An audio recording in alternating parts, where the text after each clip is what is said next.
For most folks, Christianity seems in all ways to be friendly or even helpful among our societies. I am often confronted by Christians who say, "Why go after Christianity when Islam is the religion causing so much trouble?" What most Christians fail to realize is that Christianity and Islam both emerge from the same tree.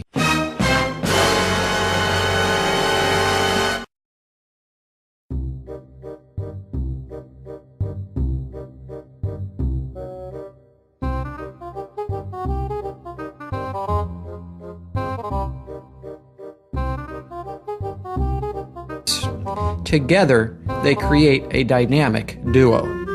There is a defining rivalry between these two religions that can result in tragic relations.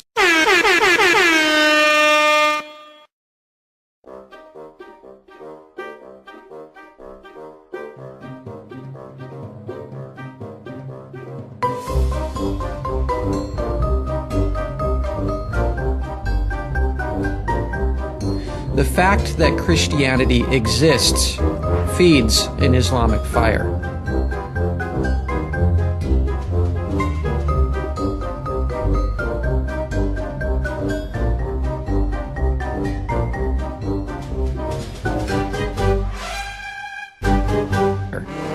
Christianity does not have to agree with or support violence.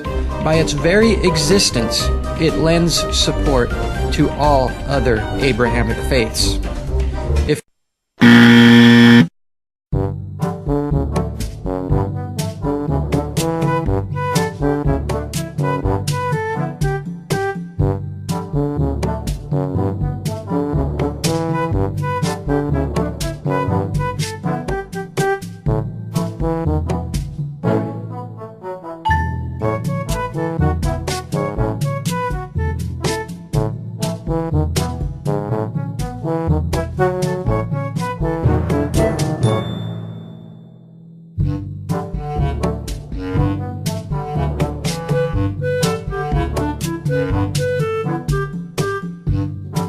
If Christianity rejected this Abrahamic faith worldwide, Islam would deflate and experience decline.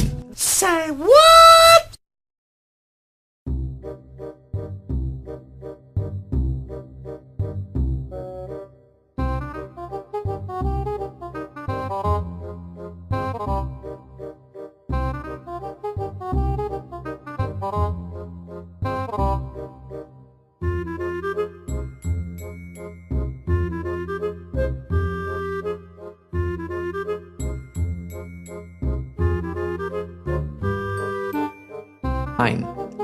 The more people who reject these ancient stories, the more Islam will have difficulty selling it.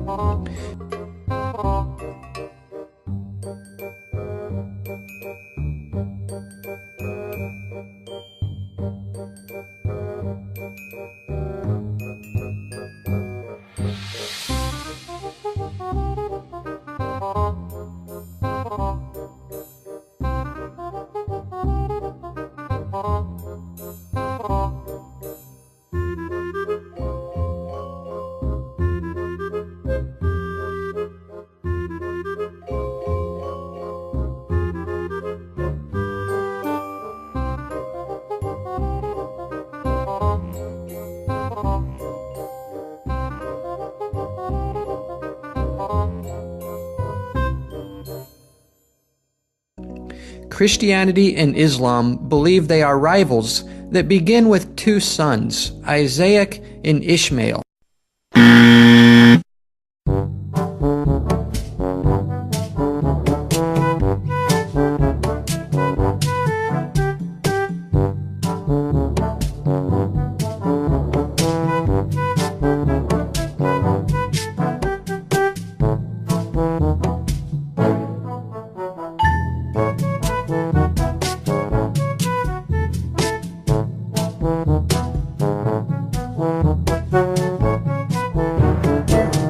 which creates an explosive belief that will persist in unbearable terror.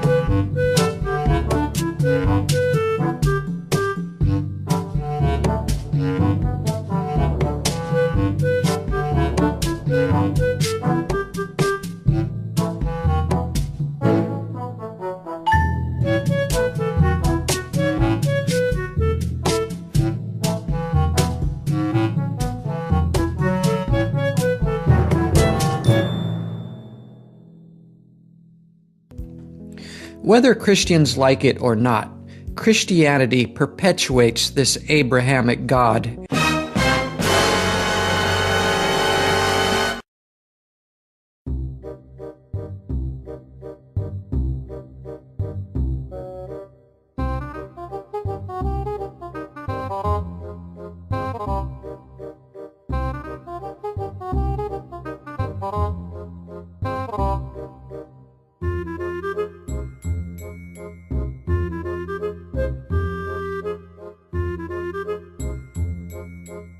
God and the condemnation of others, and by its very existence perpetuates this imaginary scuffle between two Abrahamic brothers.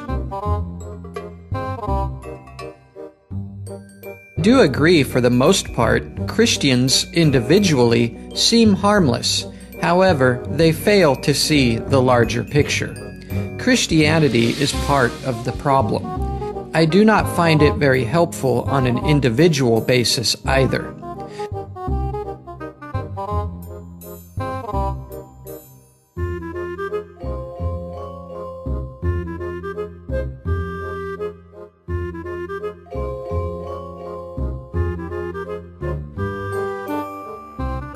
No matter how many churches cram into my neighborhood, they don't seem to help out the guy next door.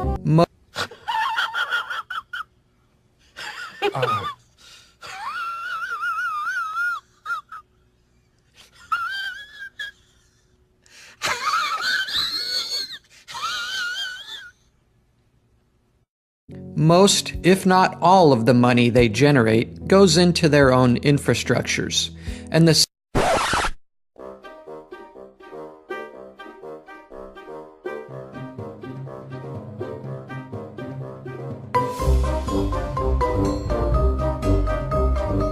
same social problems that exist among non-believing families equally exist among Christian families.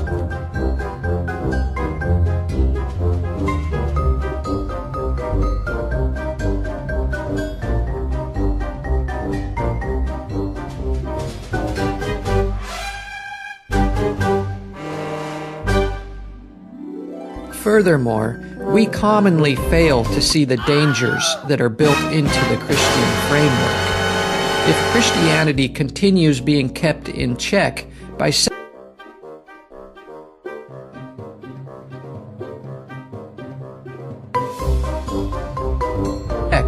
secular values, then perhaps these dangers lurking within will remain benign. For example, most Christians are not violently hating on our gay populations today. I have a gay friend who has told me he has several Christian friends. Burning people to death for imaginary witch crimes ended well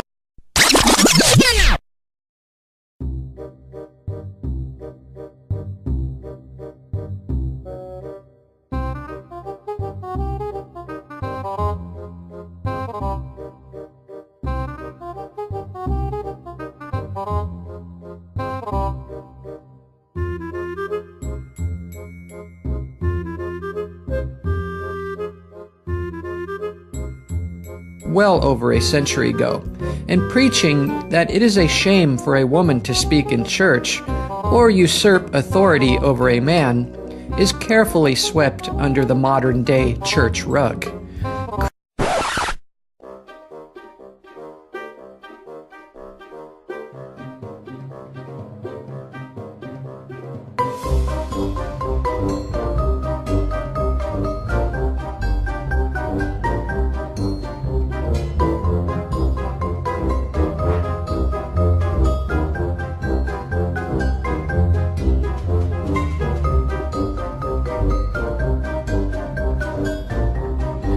Christians have invented ways to work around these principles that clash with a now more tolerant secular system.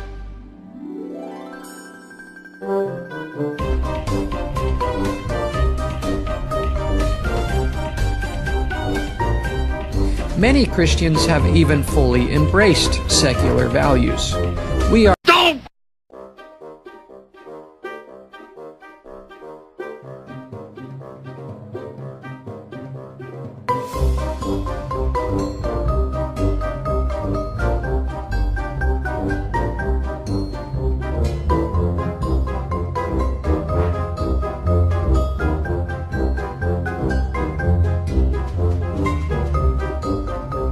We are not hanging up Angus Young from AC/DC by his toes, and I'm glad. I like AC/DC, and many Christians now feel like they can enjoy the Highway to Hell CD, which is a great piece of rock history.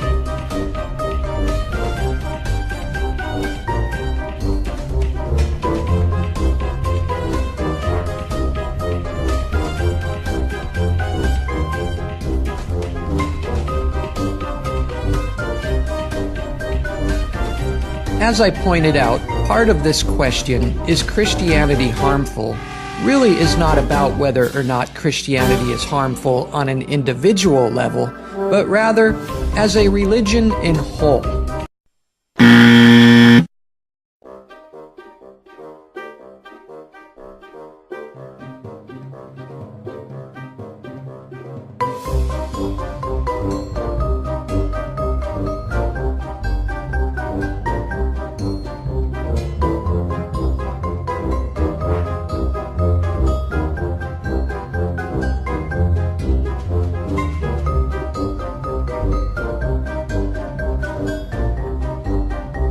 The judgment it places on alternative lifestyles in our society, the dynamic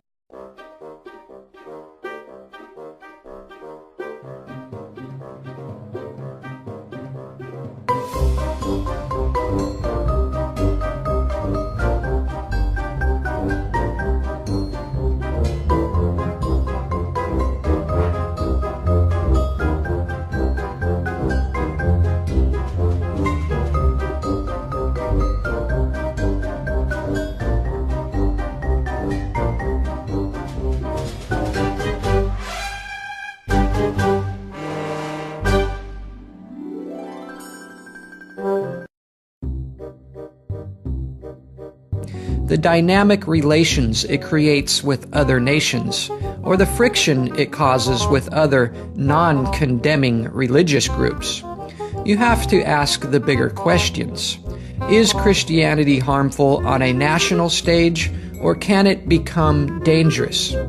What would a Christian-ran government look like?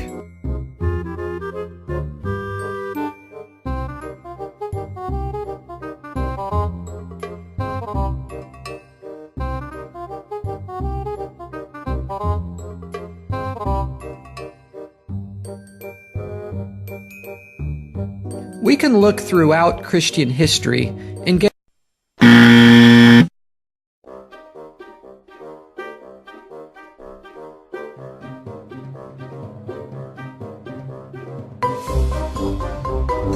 when men gain Christian power, things become very scary.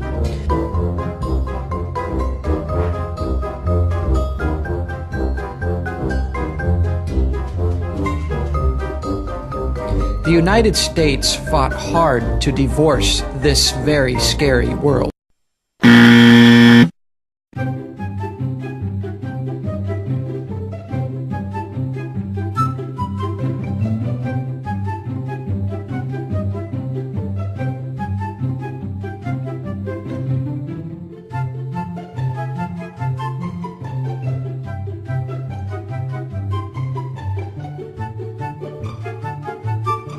If you think secularism has its problems with evil, just try a Christian-ran government.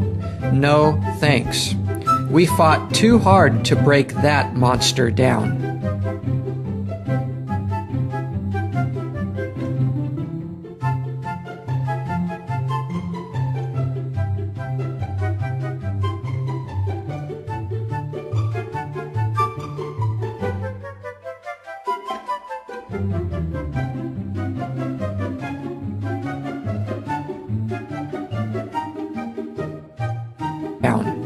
Over the last 300 years, Christianity has been continuously stripped of its governing powers around the world.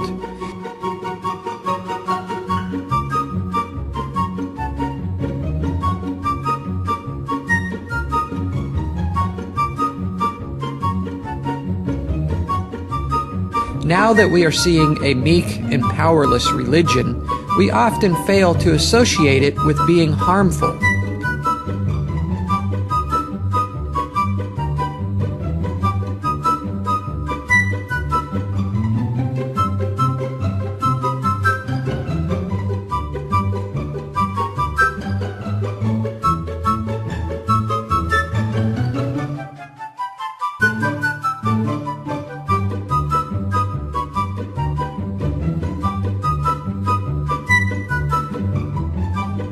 They set up soup kitchens and house food banks for the poor, and get wealthy off Sunday sermons to spend their money in public markets.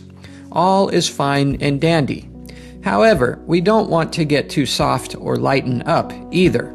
Let's take a look under the hood and see what is powering this massive religion. The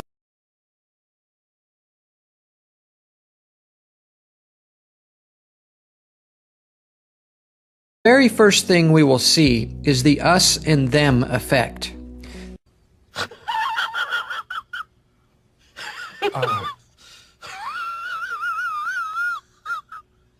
They are going to heaven and everyone else is going to hell.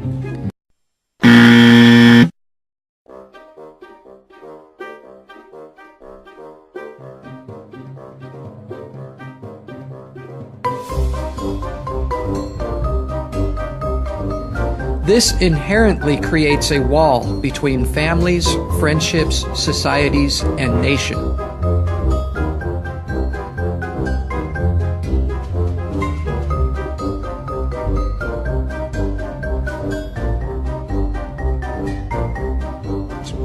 Most Christians believe that true unity will only be possible when every person becomes a Christian.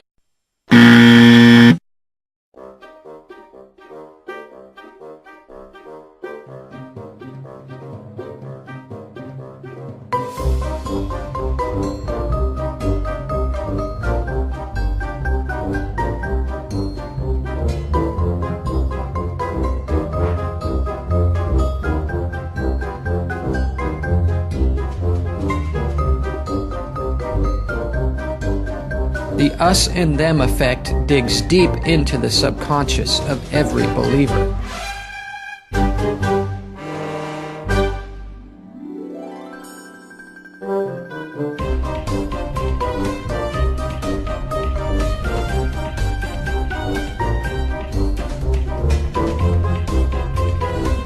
I could not tell you how many times I have had people tell me they are afraid to share my videos because they fear a family member will see it and disassociate with them. This disassociation is real and reverberates across continents.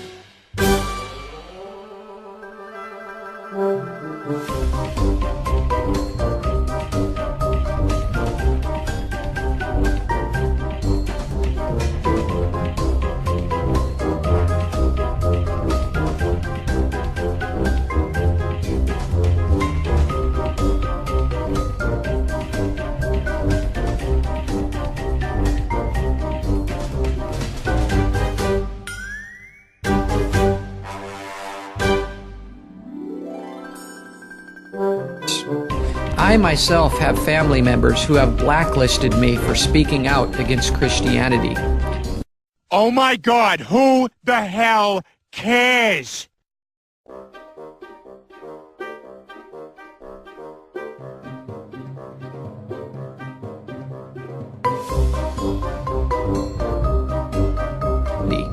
This religion has its followers believing that all humans are essentially trash.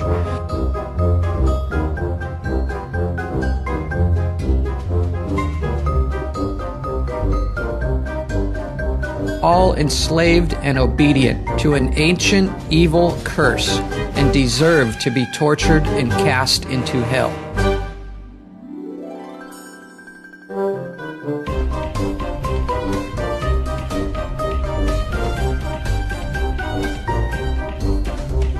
only way to become good or special to God is to join their group.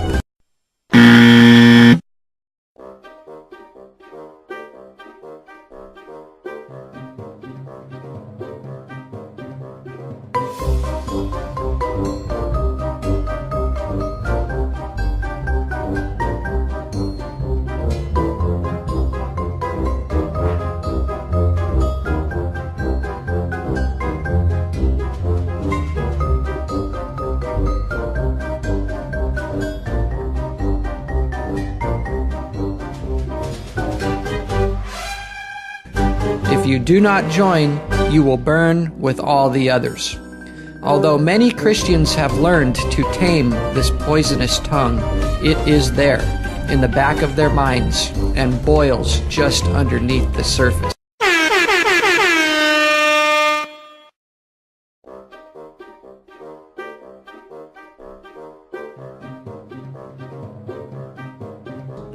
Subconsciously, this develops into a lack of empathy for others, as they believe all of the others will be burned up in hell as they deserve.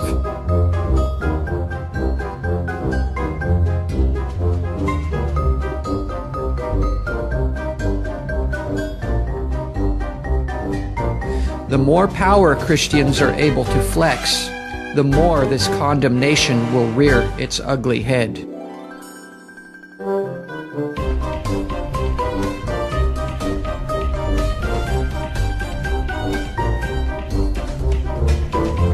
Only two religions that teach this condemnation, believe or burn, are Christianity and Islam. Both are guilty of being tyrannical. Try to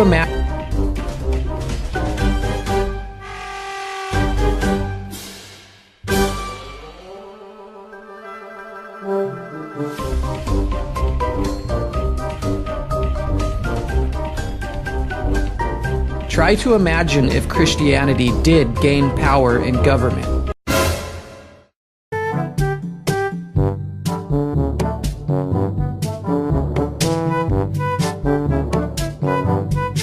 Now, in the 21st century, we have states where you cannot get elected if you do not profess a belief in Jesus.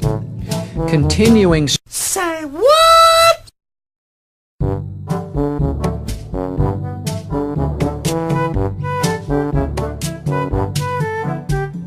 Continuing scrutiny on these false beliefs is very important to our well-being.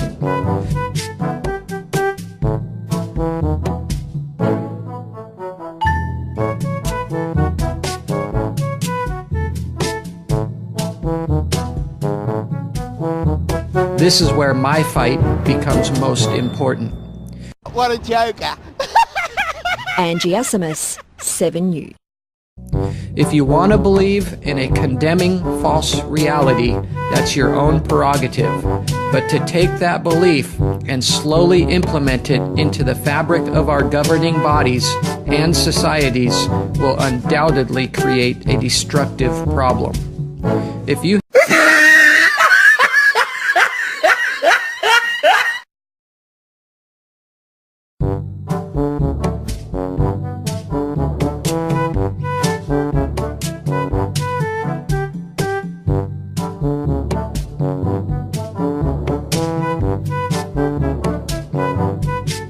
If you have these devout Christians running several arms of government, we could find ourselves in grave danger.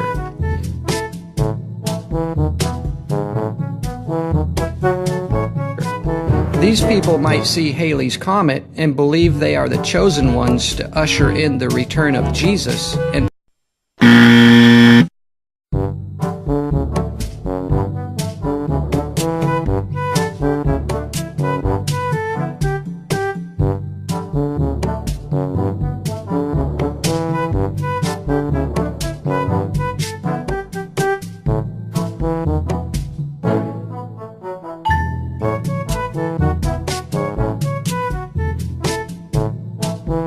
push the World War III button.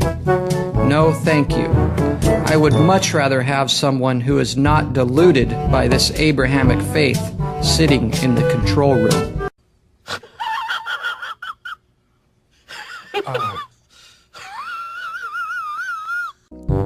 This is why it is so important to keep a steady resistance against Christianity and keep it from rising into any kind of power anywhere in the world. We are better off and safer without it. There are a few other tenets to my own personal experience, being a former Christian of 25 years. Say what?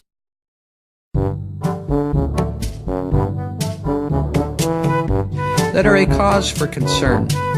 I blatantly disregarded animals when I was a believer.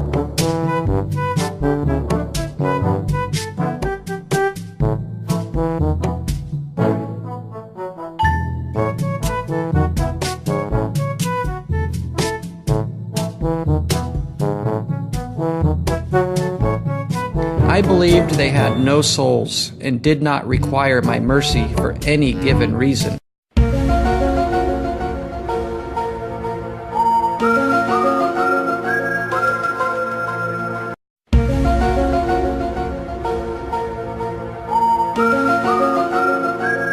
Christians have often displayed a complete lack of respect for animals or the environment.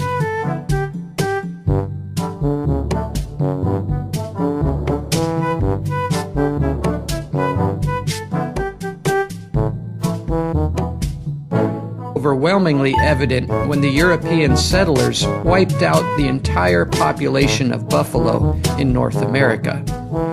Hey, what happened?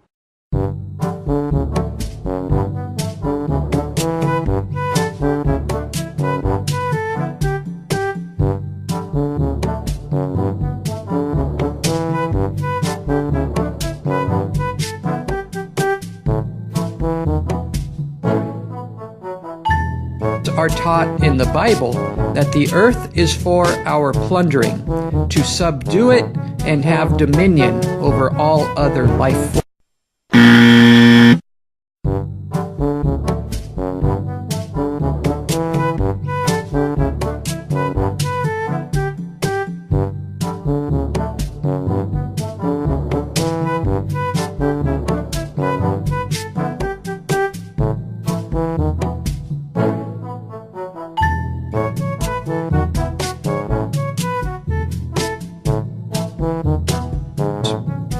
There is another disturbing facet of this religious state of mind causing further concern. As a former Christian, I clearly can recall being open-minded to delusional stories. I was prone to believing all the miracle tales told within the church and all around the world, even though I had never witnessed any such things in all my life. Christians are far more likely to embellish stories or fabricate miracles in Say what?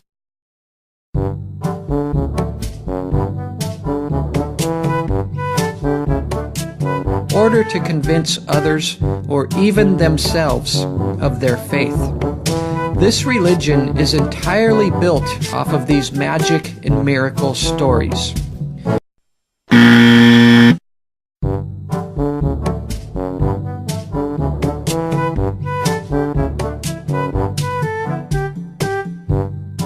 Miracle stories. Most Christians will be happy to share one of these outlandish testimonies. You need only ask, and you will be provided with one.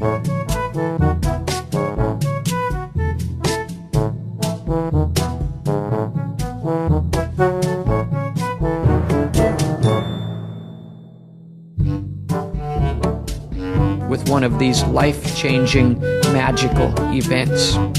I find this a rather disturbing psychological state for people to adopt in masses.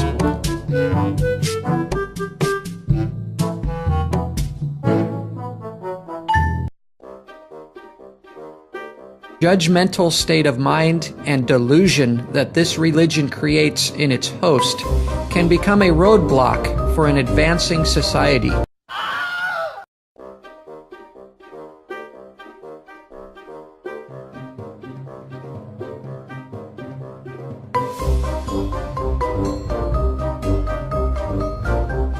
or even a danger within more cultic groups. I believe it presents more division, judgment, and retarding of forward progress than it does good.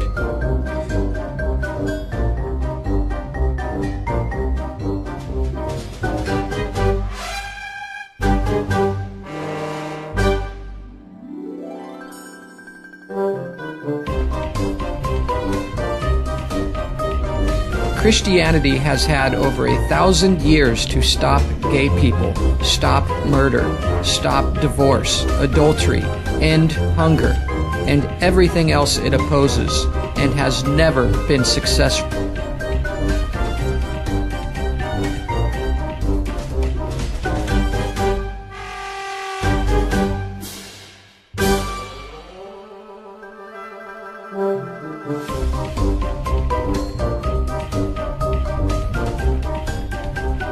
Has never been successful in its attempts.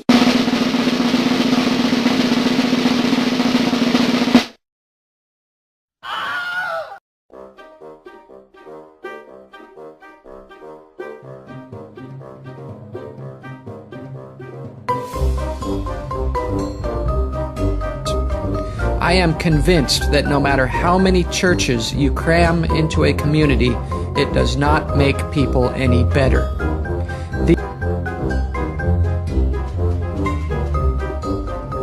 These religious groups actually seem more likely to lose connection with a grounded reality.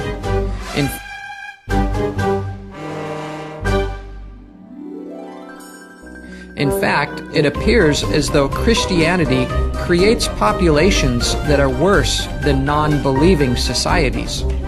This is evidenced by the many popular polls claiming that the top 10 happiest, most peaceful, and crime-free countries today have the lowest numbers of believers.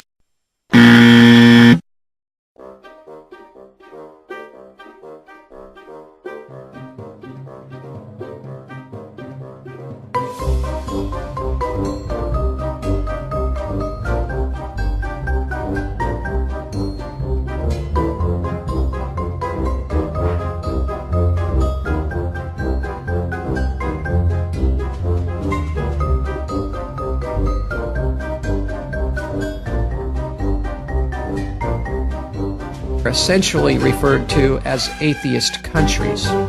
This current list is New Zealand, Iceland, Japan, Austria, Norway, Ireland, Denmark, Luxembourg, Finland,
For over 1,000 years, Christianity has failed in every possible way to bring peace and love into our world.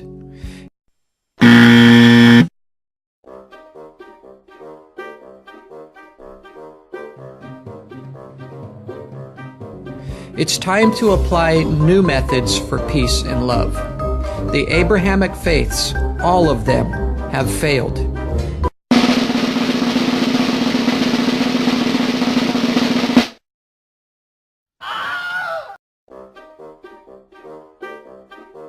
Perhaps we should employ our own hearts and our own minds to create a better world for ourselves.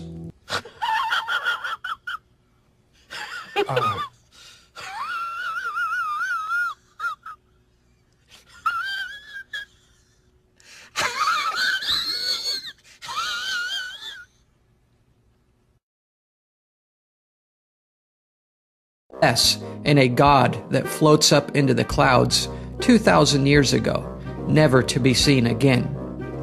Perhaps we should preach love and unity and drop the fables altogether.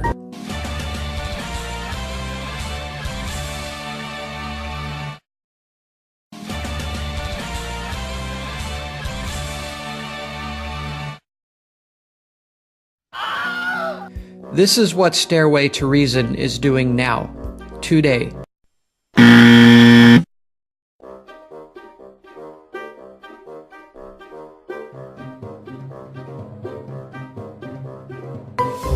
And you can help us by liking our page or joining our online team.